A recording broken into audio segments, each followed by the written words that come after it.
আমার ফুলের গাছ না খুব ভালো লাগে, কিন্তু জায়গার অভাবে বসাতে পারি না। তাই ওইটুখানি জায়গা ফাঁকা রেখেছি, যাচ্ছিল সকালবেলার দিকে আমি কিনে নিয়েছি। পাড়াতে প্রায় সময় আসে, মানে শীতকালের দিকে আসে। তো চলো রান্নাঘরে যাওয়া যাক।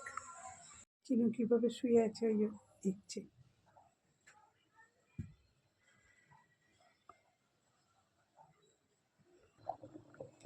তো এই দেখো ভাত বসিয়ে দিয়েছি, ভাতে জল লাগবে, ভাতটা হয়েও এসেছে।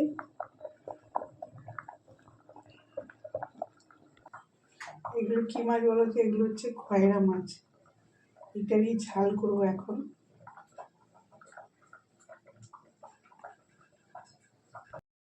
তো এই দেখো এদিকে ভাতটাকে বসিয়ে দিয়েছি, বুঝতে পারছো? আর এই যে কড়াইও গরম হয়ে গেছে, কড়াইতে তেল দিয়ে দিই,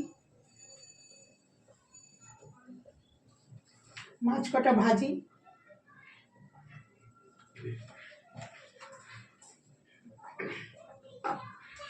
তোমরা কে কে এই মাছ খাও, খয়রা মাছ? তো কমেন্টে আমাকে জানাবে তোমরা কীরকমভাবে খাও।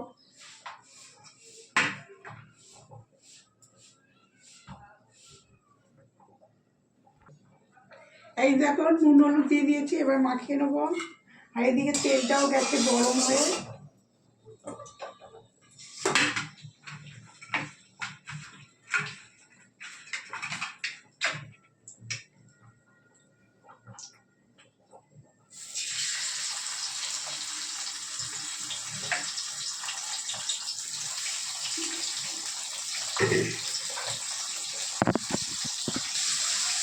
তো চলো মাছটা ভাজতে ভাজতে আমি সব মশলার জিনিসগুলো কেটে কুটে নিই।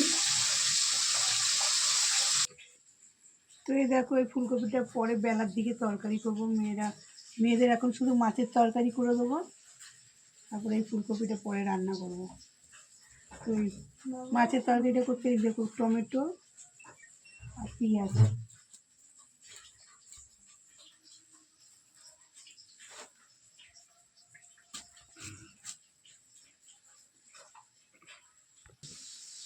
টমেটো আর পেঁয়াজটা ধুয়ে আনলাম।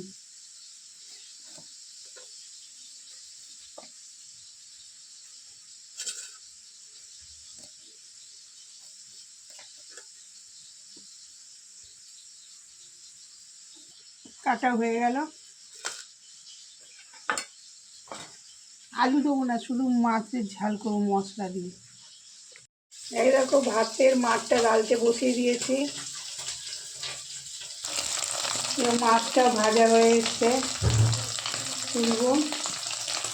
তো দেখো মাছটাও কত সুন্দরভাবে ভাজা হয়ে গেছে, একদম ছাড়া ছাড়া। এটাও ভাজা হয়ে গেছে, তুলে নেবো।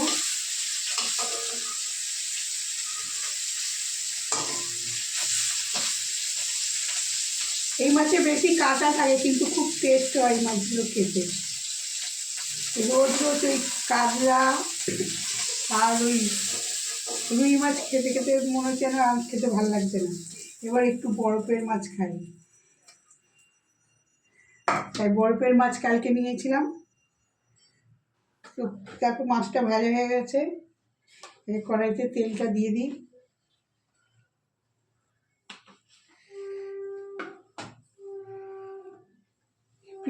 পেঁয়াজটা দিয়ে দেবো।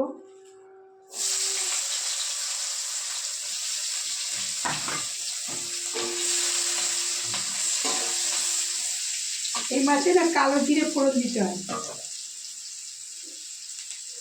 কালো জিরেই ফোড়ন দেবো। টমেটো কুচিটা দিয়ে দিচ্ছি।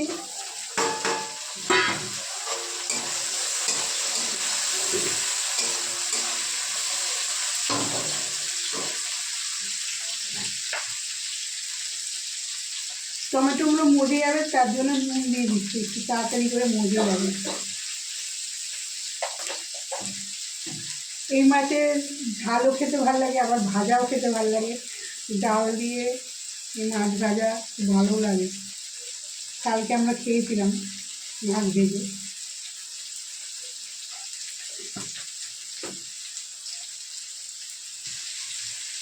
তো এর মধ্যে আমি এই আদা রসুন আর লঙ্কা আর পেঁয়াজ বাটা দিয়ে দিচ্ছি,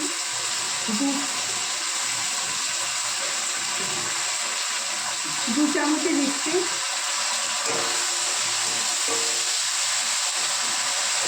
যেহেতু এটা বরফের মাছ তো জিরে গুঁড়ো আর ধনে গুঁড়ো দেবো না।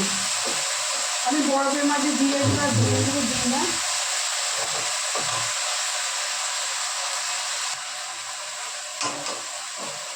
কাশ্মীরি লঙ্কার গুঁড়ো দেবো এর মধ্যে।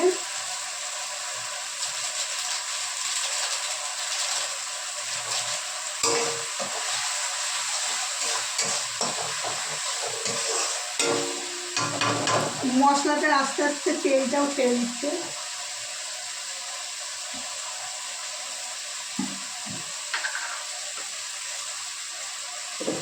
চিনি দিয়ে দিচ্ছে। এর মধ্যে আমি এবার জল দিয়ে দেবো। মশলাটা ভালো করে কষানো হয়ে গেছে।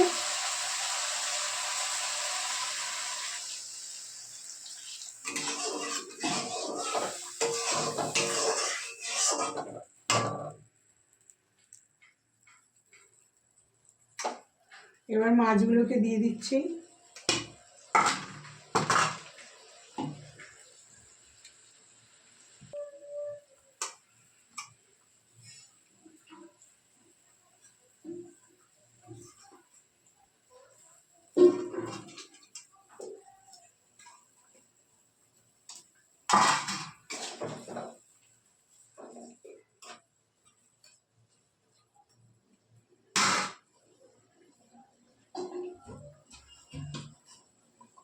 চাপা দিয়ে দিই।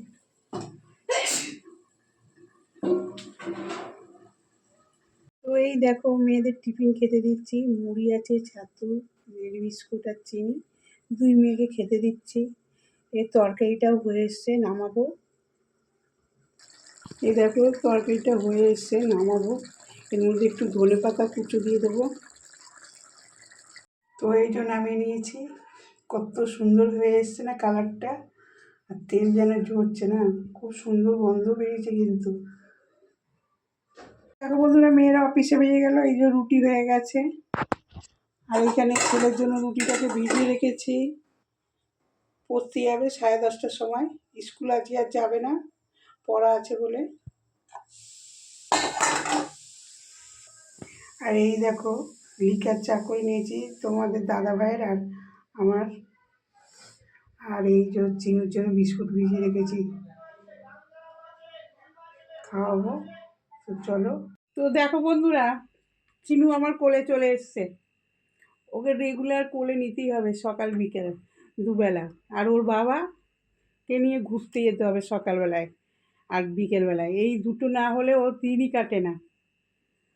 বাবা, ওকে খাওয়ালাম এই মাত্র। তার দুপুরবেলার দিকে ওকে ইঞ্জেকশান দিতে এসছে। বছরে এই জানুয়ারি মাসে প্রত্যেক বছর ইঞ্জেকশান দেওয়া হয়। তো আমার সোনুটা আজকে অনেক কষ্ট হয়েছে। ওরে বাবা রে, ঠিক মতো নিতে পারছি না বলে লাফালাফি করছে। তো দেখো বাবা, তোমাদের ব্যাক ক্যামেরা করে দেখাচ্ছি। মাথা ফাতা যে আজরাবো তার আজরাবার টাইম পাচ্ছি না। দেখো বন্ধুরা, এই যে বাবা টুক্কা পড়েছো, বন্ধুদেরকে দেখিয়ে দাও, একটু বন্ধুদেরকে দেখিয়ে দাও। কালকে ইঞ্জেকশান দেওয়ার কথা ছিল, তো যে ওকে ঘরে এসে দিয়ে যায় ইঞ্জেকশান, সে তার অনেক রাত্রি হয়ে গেছিলো বলে আসতে পারেনি। অনেকটা দূরেই থাকে আমাদের বাড়ি থেকে, অনেক দূরে। এমনিটা থাকি শ্রীরামপুরে, ওরা থাকে বৈদ্যবাটি। ওইখান থেকে আসে ইঞ্জেকশান দিতে। দেখো শুয়ে পড়েছে চুপ করে। দেখো চিনুর এটা হচ্ছে হেলথ কার্ড, আজকে লেগেছে। ইঞ্জেকশানে দেওয়ার পরে সই করে দিয়ে যায়। তো চলো এবারে চা খড়িয়ে তোমাদের দাদাভাইকেও চা দেবো, আমিও চা খাবো।